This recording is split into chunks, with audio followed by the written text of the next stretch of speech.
サバのチョコレート風味の食べ方なんですけども、温めていただくとより一層そのカカオの風味が出ます。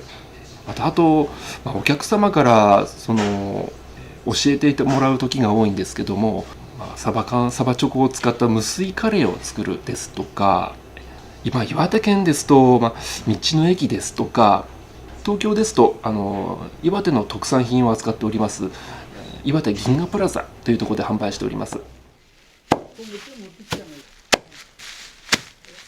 れはここの言葉でゴンド。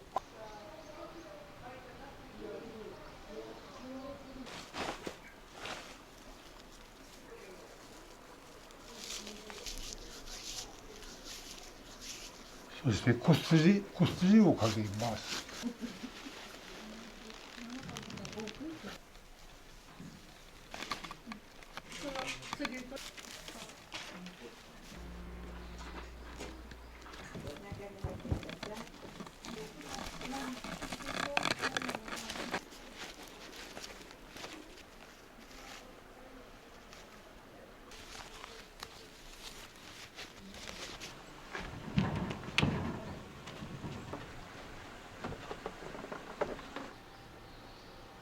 塗りは痛くないしね、冷たくないの、塗りも。このバラは。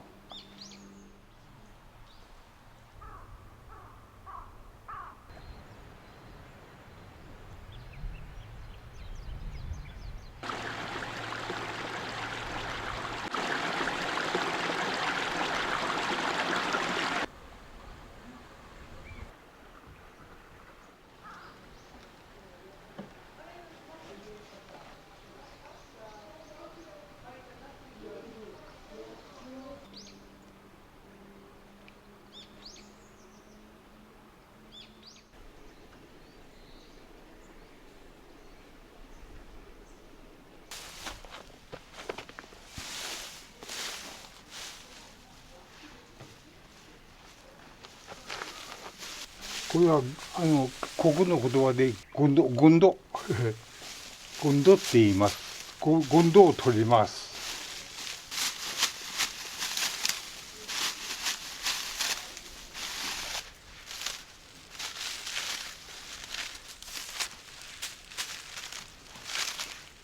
でこの釘を使います。でこれを普通は水車で打つんですけども、この手回しの機械で柔らかくします。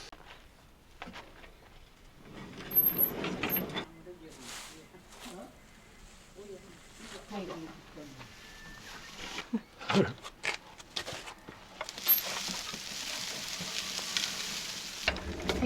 す。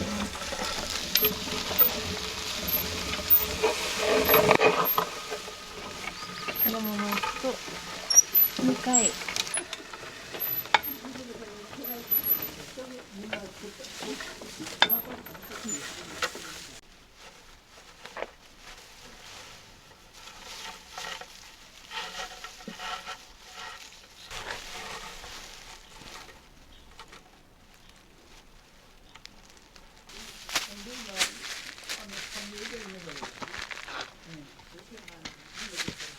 まだ少し硬いので、これ手で打って柔らかくします。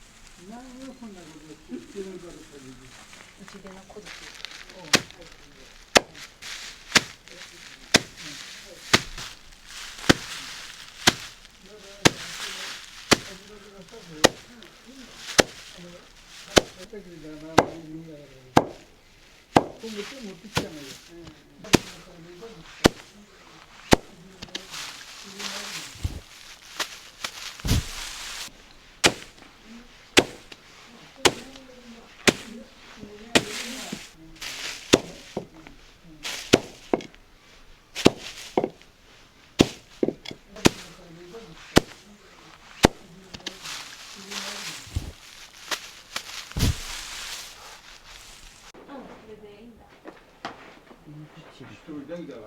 はい。こっちにあるべ。ある。ではバラうずどっからやりますか。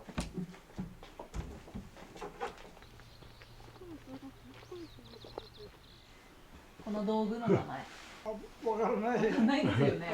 名前ねえよねこれだ。それがなんか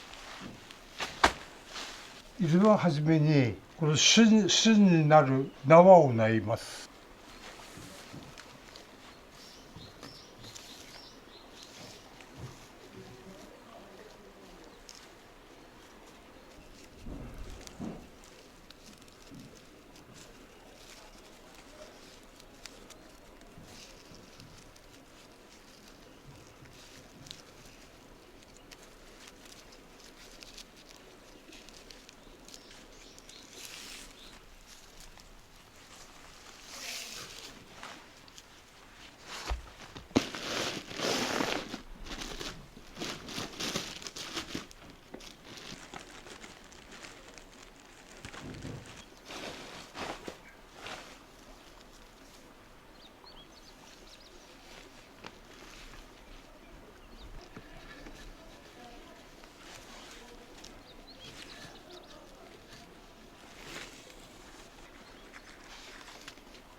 滑るから水を吹きます。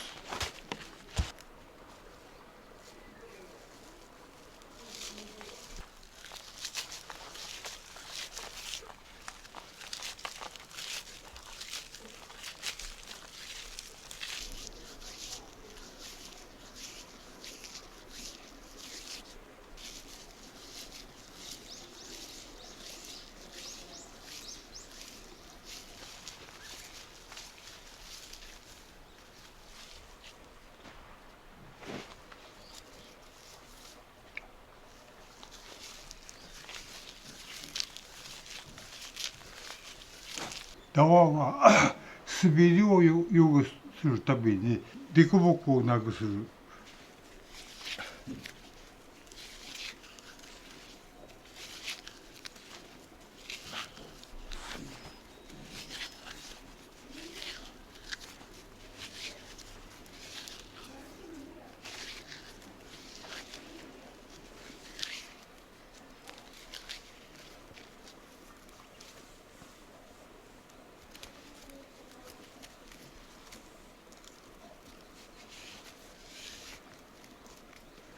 そしてこすりをかけます。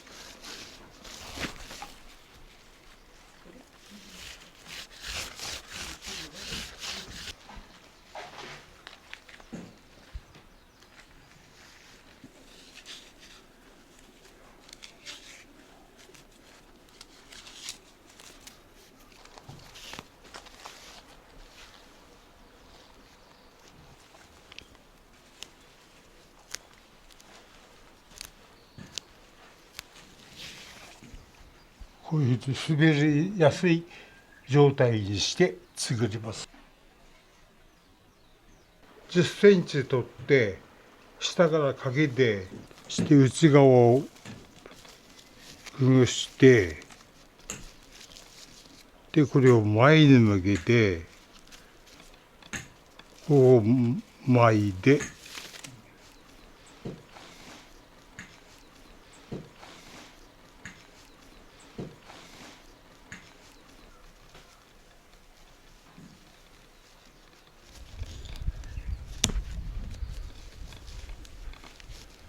頭の作業は終わりました。ある程度の幅を確保しなきゃならないからこう広げて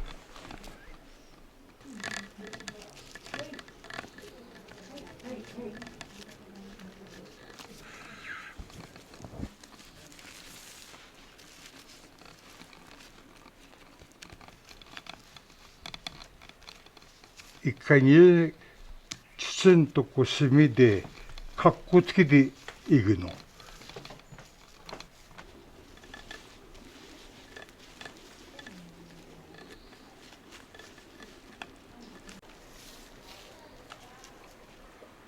4本ずつ追加していきます。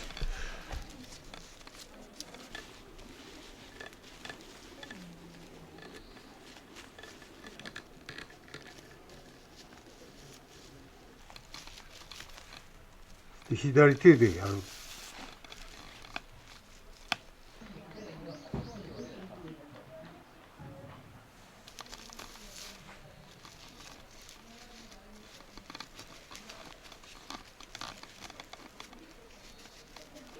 紐、こういうふうな芯はここ開くでしょ。そうするときれいにできながらこっちへやってきれいに直して左手で渡します。でこの先っちょのもさもさしたのは下に捨ててしまいます。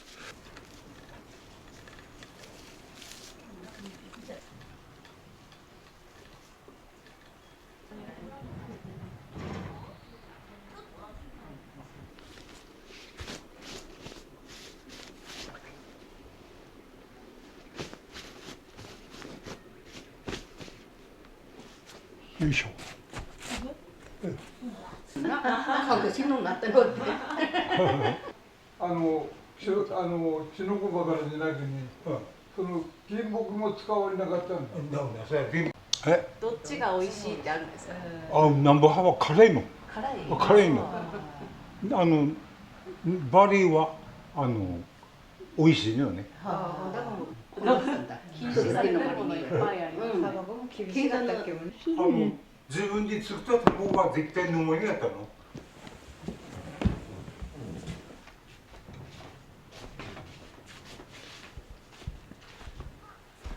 よいしょ。今こう人気あるんだろうね。こう開いてね、3分の1かけて前の動作。後から直すにね、1回できれいに直すの。は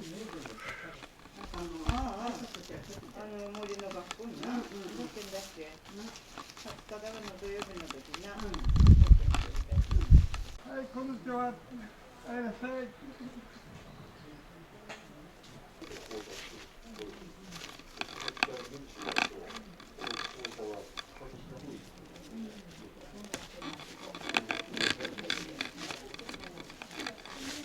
俺挟まねえからさ。一本で。一本で。我々ね、いやもうこれ70年もなるの。学校体育のは我々体育やったの。今弟子36年いた。みんなバランス作る練習してやの。なかなか一人目なね。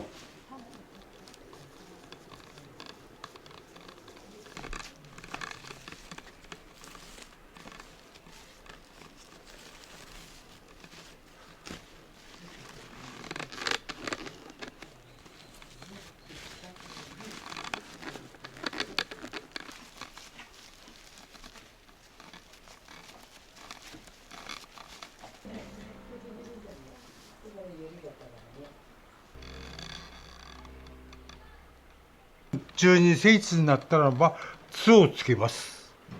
これ巣って言います。巣の作り方はこう押さえでひねります。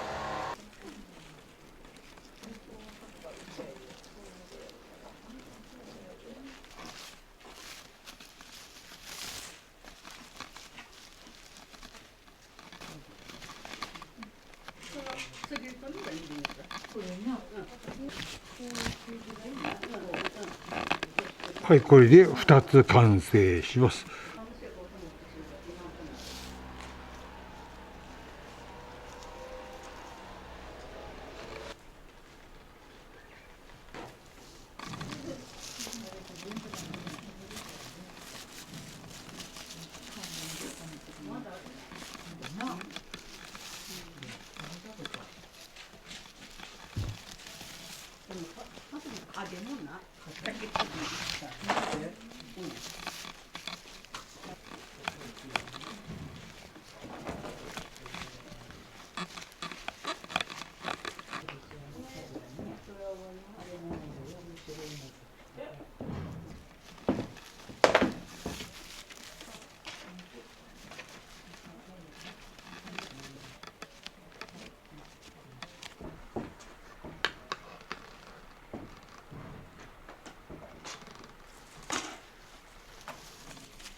今度は巣の補強をします。回します。そしてこの内側を持ってきて前で、はい、これでなでしょう。お尻の今度はお尻をつぼめるほど考えて始めます。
24センチだったよね。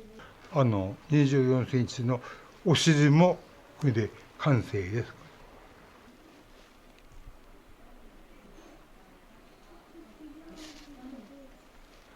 お尻にやっぱりまたつというのがあります。これを作ります。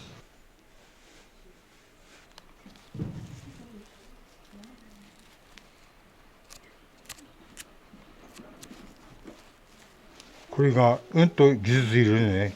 技術がいるんです。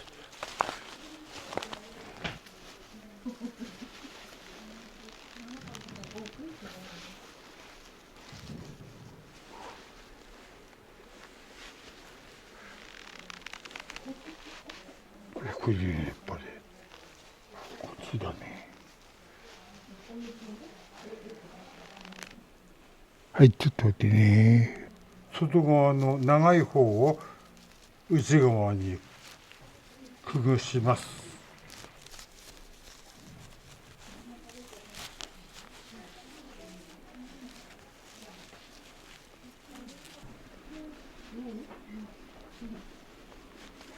外側のやつをくるっと一回しして内側のやつを背中をくぐしてここに刺します。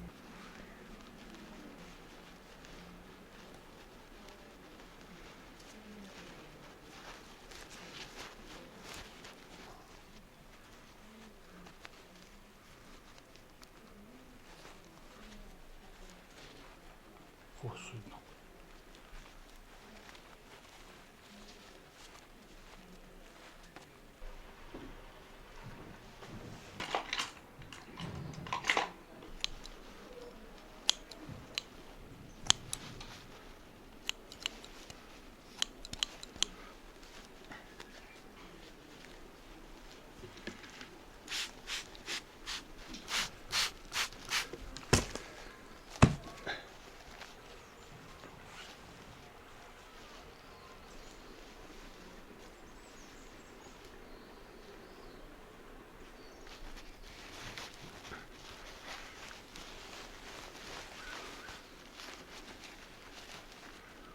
どっちも完成しました。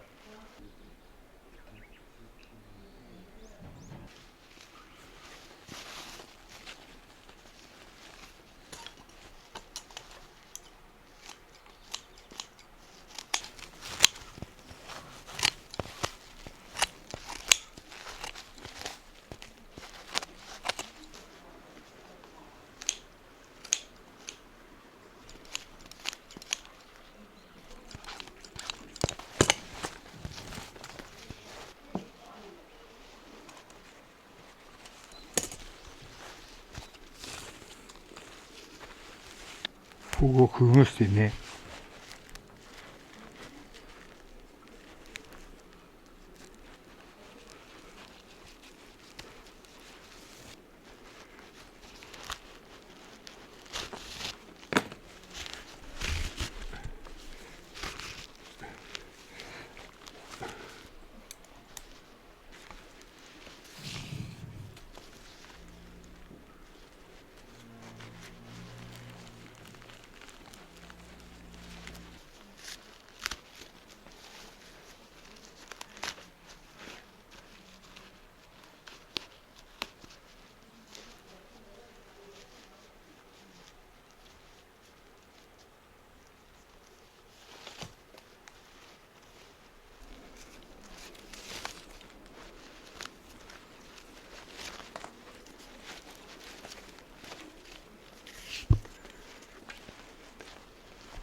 はい、完成。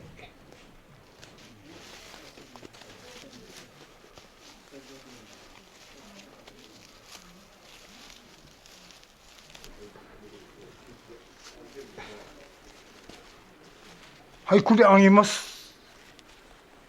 どうぞ持って行ってください。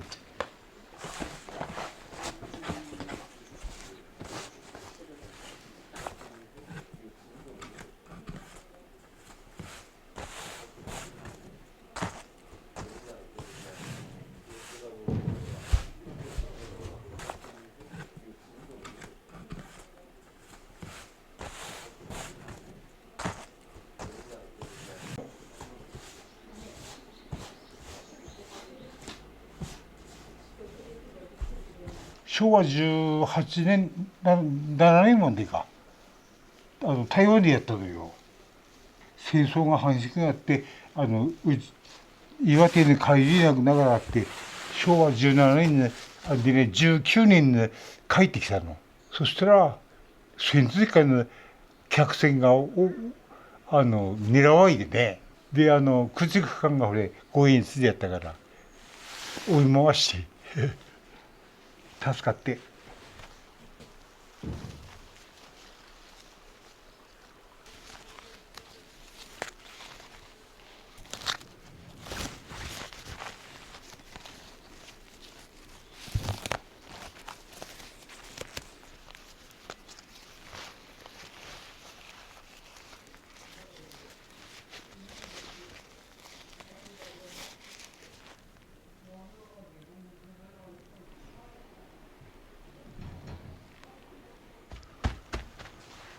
よいしょ。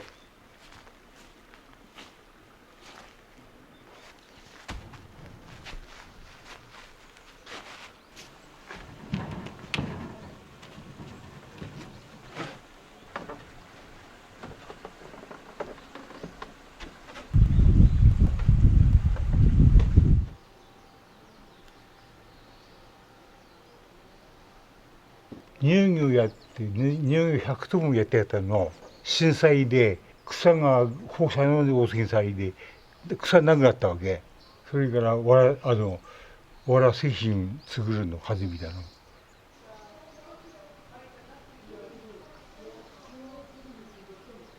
今北海道さん行ってみてともなかなか北海道さん行きね娘行ってるから北海道さん。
間が19時間で逆算して翌日の12時に乾燥が上がるように。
名前は下川定と言います。62歳です。62歳。何年この仕事をやられてるんですか40年ないぐらいですね。うちの母ですね。あ、お母さん。お母さんも今日は作業されるんですか。そうです。83歳ですけど、はい、頑張って作業しております。ゆぎさんの織屋さんからですね、持ち込んだ分、依頼された分をですね、何色な何色っていうの分をこういうふうに小分けして染色機で色をつけるっていう、もう単純な工程なんですよ。カチョニック染料ですねで入れるんですけれど、そこで水入れながら攪拌しながら、そこから約1時間かけてゆっくりゆっくり60度から100度までぐらい温度を上げながら染めていくと。何色を今回は作られるんですか。これは茶色に向けて、焦げ茶色の予定。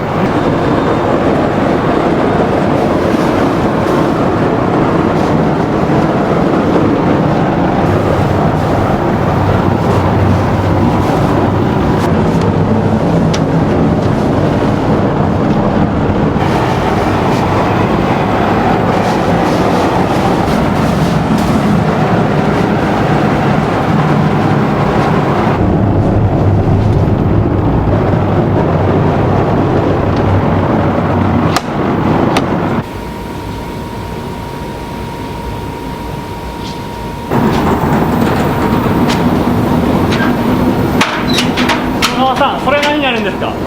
これは赤になるんですね。昔の旧式なんですけれど、こちらの方で脱水だけする、染めて脱水するという旧式のやり方ですね。それが一つだけ、一色だけ残ってます。赤だけが染めるんですか。他は全部もう自動化してますけれど、これだけは。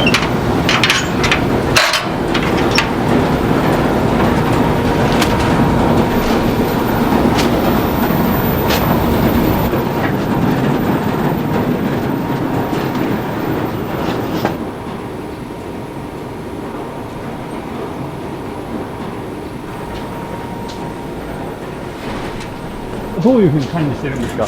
それはですね、色別に裏側がですね、全部染色配合になってるんですよ。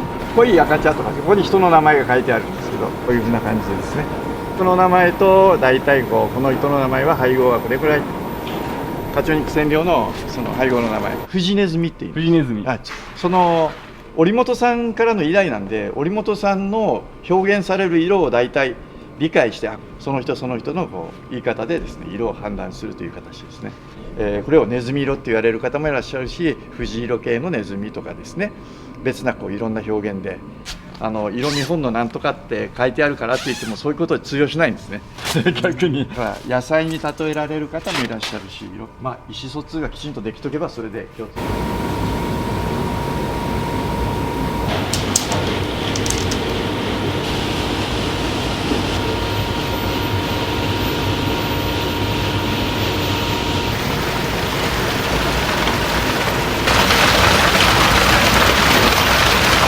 今から排水してその後脱水かけるっていうところですけど、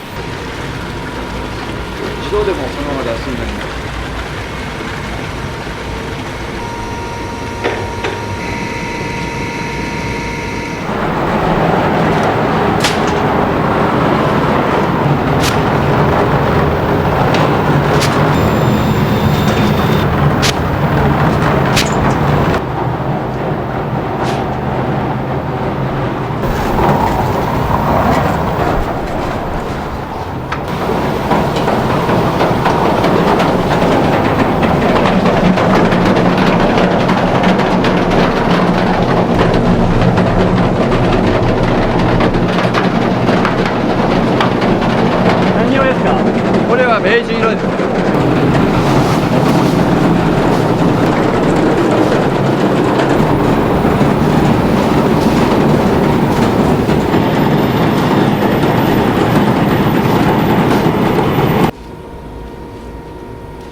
一面に並べていく感じになるんですか？そうですね。こういう形で重ねながらですね。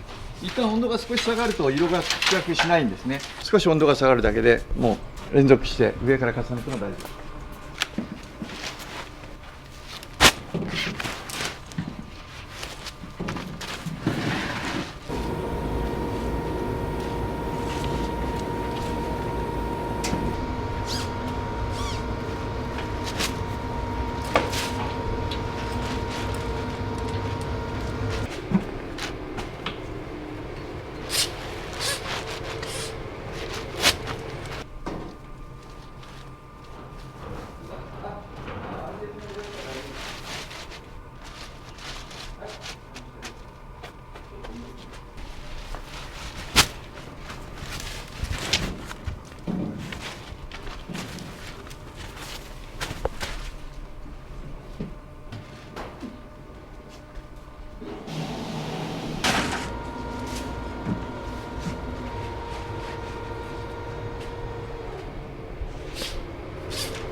これ何色ですか、しながら。一般的にはベージュ色っていう形で言われてますけれど、色の薄いような感じですね。橙色の一番薄いような感じの。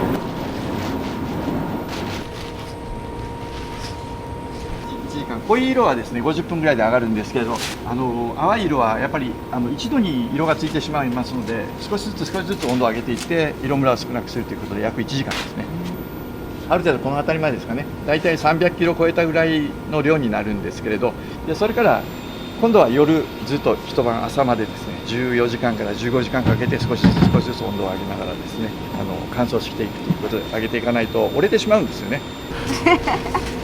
これが乾いた後はアグッドだけでした。嫁さんと2人でちゃんとキロ数の小分けします。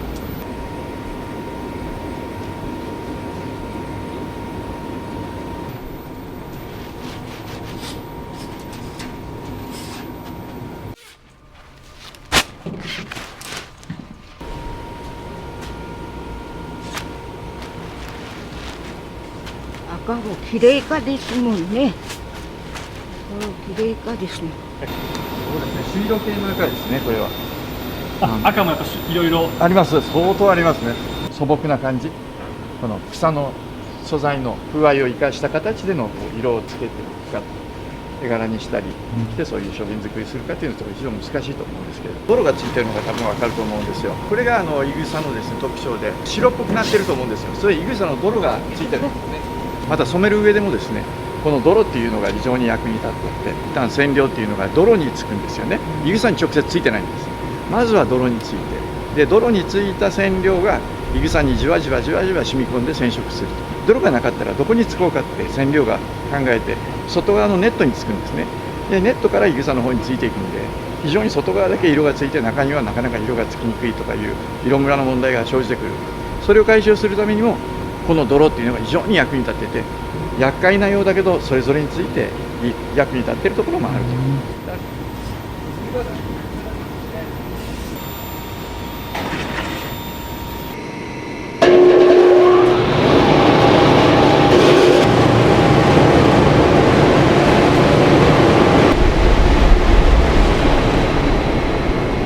冬は強いですよね。もう前が見えない、もう周りが見えないぐらい真っ白くなるんですけど。本当に水分が飛んだ状態になるんですか？そうですね、カリカリになりますね、明日の朝になったら。それ朝何時ぐらいの作業になるんですか？それは朝のですね8時から9時ぐらいですね。8時9時に上げて、それから10時ぐらいから染めの作業に入って、夕方までやって、それをこういうふうな形で夕方までこれを続けて朝まで乾燥させると。これがサイクルです。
ご家族で作業されるのはどうですか？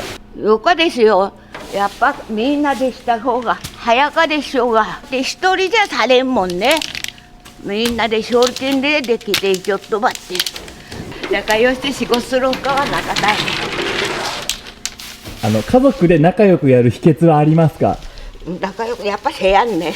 仲良くせや。やっぱさ、やっぱ表やるよ。息子もね、もう苦労せやんし、子供たちもまだおるけん、それ自分がある程度もうしたっちゃ稼してやらんとできんと思って家を建てていかんなできんけんと思ってですね。本当息子で嫁さんでよかですよ。私も気晴らしゅうさんでね、連れていたってくれてこげんばいあげんばいって言ってさしていたってくる人と嫁さんのお母さんここ段差があるよどげんよお風呂に行ったっちゃお水はちゃんと済んでね訪ねろってくれとって立派な嫁さん。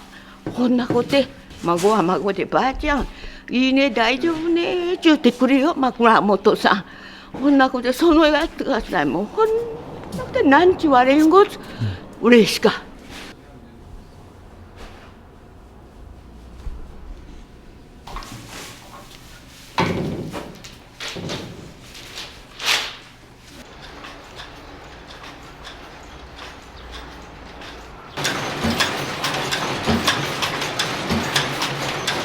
これが一番いいです。こうです。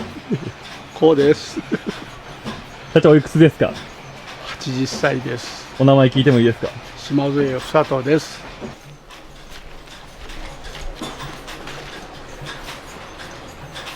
蔵の中は何色ぐらいあるんですか？何十色機あるよ。ここはね、これからこうじゃろ、あそこにこの向こうが全部あれやけんね。もうこの幅全部あるは染めゆうさよ。これは腐らないんですか？腐らないです。これは10年も20年も腐らないです。ここに置いとけば雨風が当たれば腐る。もうこういうのはもう10年ぐらいになるけんね。部屋の中に置いとけばだいたい10年かそんくらいはどうもならん。このいぐさっていうのはいいことですよ。いぐさを示す。これをせんと食器にかけれんけん。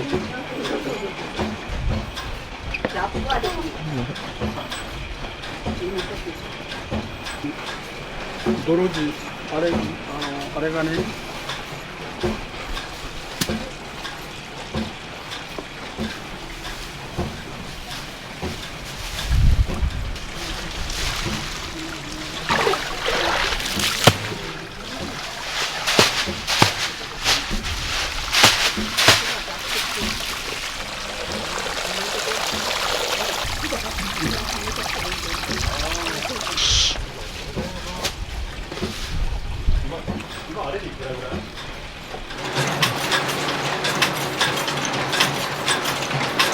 こうやって色をよく見て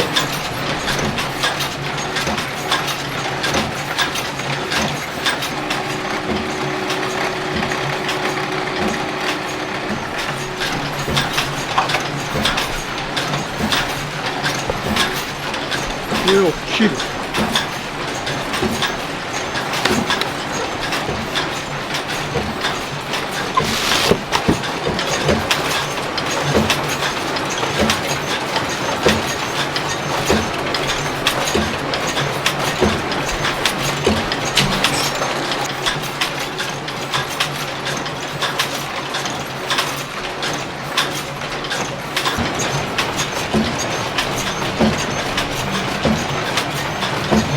どれぐらいの時間かけて織り込まれるんですか？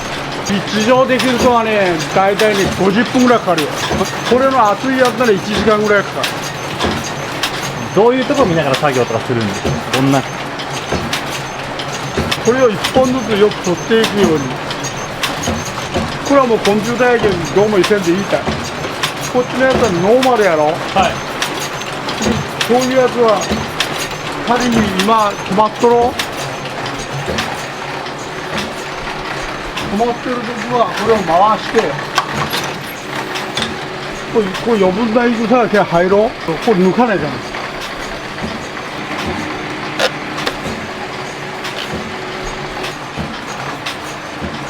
これで回す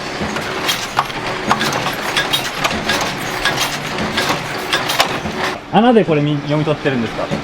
そうそうこの戦を取るやつはこの2つなんです、はいはいはい、これは柄あこのシリンダーのとこに横針がこうあるけんそれが出るやつと出ないやつでこれでしてで回す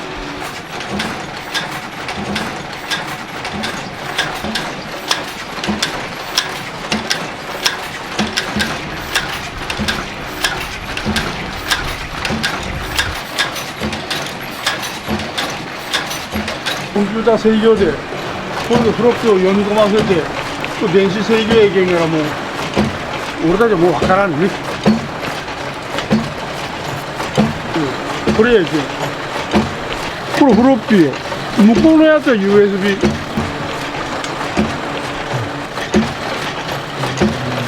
切るところまではお父さんがされてその後編むところはもう全部機械がそうそうそうこれはもうフロッピーはものすごいあるよあの箱全部やけん数千万月あるよこれ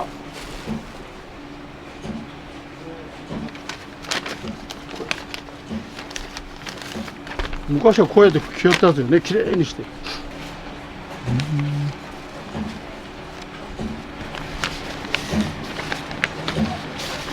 どんぐらい分何年分ぐらいそれが15年ぐらいやけんね3、40年になってやない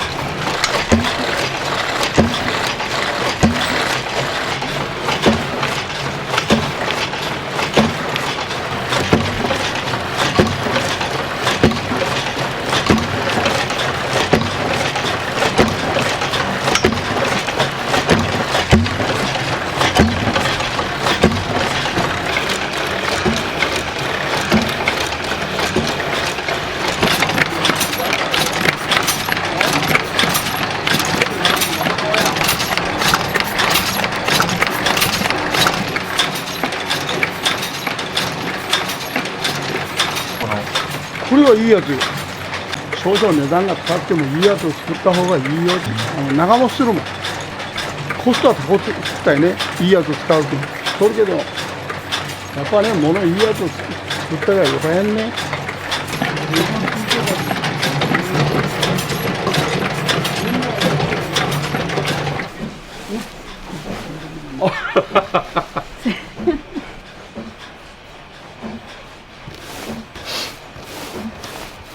こういうやつをこ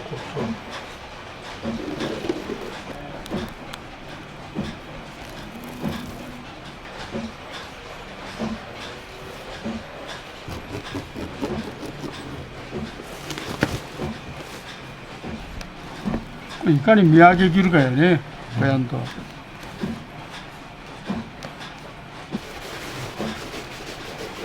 1万こ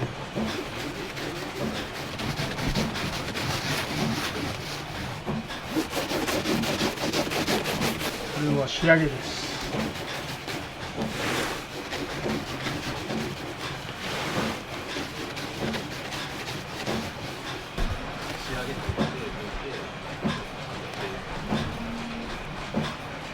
僕が見ても全然わかんないんですけど、どこら辺をその見て今抜いてるんですか？違う色が入っとろう。しとくとほら2本入っとろうが、ちっちゃいやつと大きいやつが。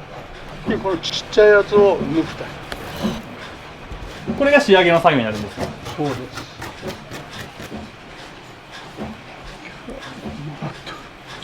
何年目なんです？80歳っておっしゃってましたけど。60年ぐらいかね。20歳ぐらいのとこからやけん。この仕事をしてて一番なんか面白いなとか、ちょっとやっててよかったな。やっぱ相場よね。相場。いぐさの上がり下がり。何年か先にいぐさが高くならんかなと思っていっぱい買われて。儲けの話じゃないから、仕事のできるかできんか。送った一点で儲けられるき。そうなんですか。そうよ。いや単価の高いやつだけすりゃいいという。俺はそうじゃないじゃん。もういいやつを作ってね、一品単価で利益の出るようにして売らんねえ。仕事もね少なしてよからここも一生懸命せんでよからそれちょうどあんまり一生懸命するとね人間が壊れていくじゃん。アホかなんかやなからんと80まで仕事しようないよね。それが健康の秘訣ですか？健康の秘訣は仕事すること。俺は仕事があればずっとするよ。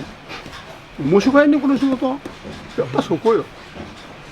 仕事するだけだなんて機械にあれやんてこうねそりゃいつもできるけどいかにいぐさを買うて楽しむかよ。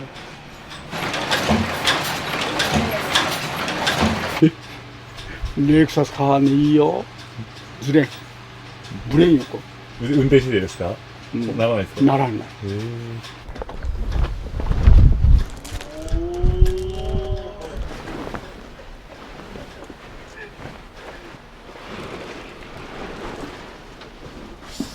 もともとここはね裸一貫よ。そうなんですか？おお借金から出てきとるけどなんもないとこから俺が一台でしとるだけで嫁さんもろた時は27歳やってるけどそれからここに出てきとるけど人は50年代働きよったもんね。2時3時までしてもう朝5時には回しよって2時間ぐらいが寝よらんやったら30歳ぐらいの時ですか？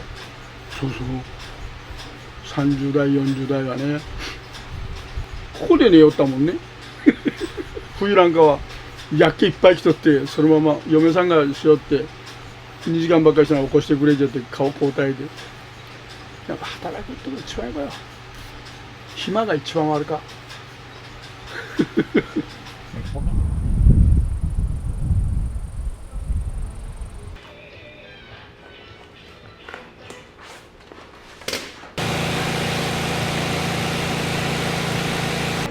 ここに入れてもいい。社長、糸買い取りですよ。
2回3回4回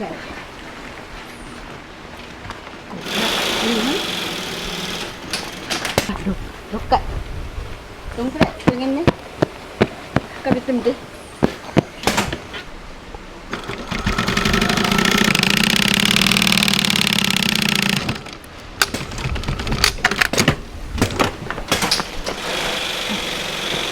見えました。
後ろ打ちます？打つよ。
色もちゃんと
冬毛。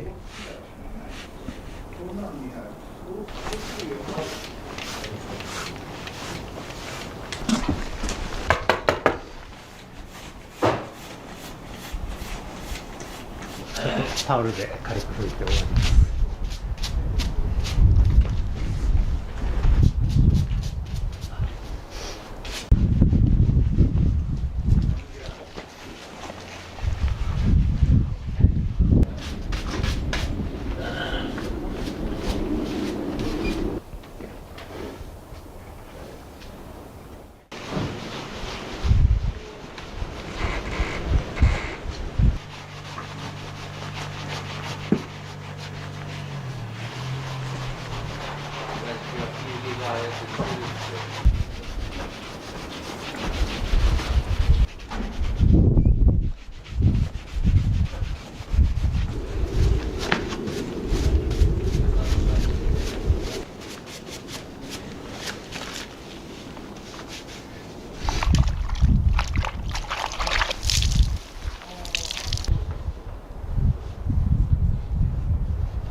爪立てれば取れるようなやつ。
こいつら騒ぎ始めてる。これはきっと食べたこともあるね。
本